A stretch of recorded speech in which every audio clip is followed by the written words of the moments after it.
অসংখ্য দুরুদ ও সালাম নাজিল হন জনাবে মুহাম্মদুর রাসূলুল্লাহ সাল্লাল্লাহু আলাইহি ওয়াসাল্লামের উপর, যার পরে এই পৃথিবীতে আর কোন নবী রাসূল আগমন করবেন না, যিনি রাহমাতাল লিল আলামিন, যিনি ইমামুল আম্বিয়া ইমামুল মুরসালিন, যার ব্যাপারে তার রব বলেছে ওয়ালা সাউফা ইউতিকা রাব্বুকা ফাতারদা, যার ব্যাপারে তার রব বলেছে ওয়া ইন্নাকা লাআলা খুলুকিন আযীম, যার উপরে তার রব নিজেই সালাতু সালাম বা দুরূদ পেশ করে, যেমনটা রব কোরআনুল কারীমে বলেছে ইন্নাল্লাহা ওয়া মালাইকাতাহু ইউসাল্লুনা আলান নবী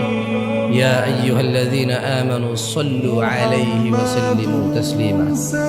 অসংখ্য দুরূদ ও সালাম নাযিল হন সেই নবীর উপর যার উপরে দুরূদ আল্লাহ নিজেই পেশ করেন।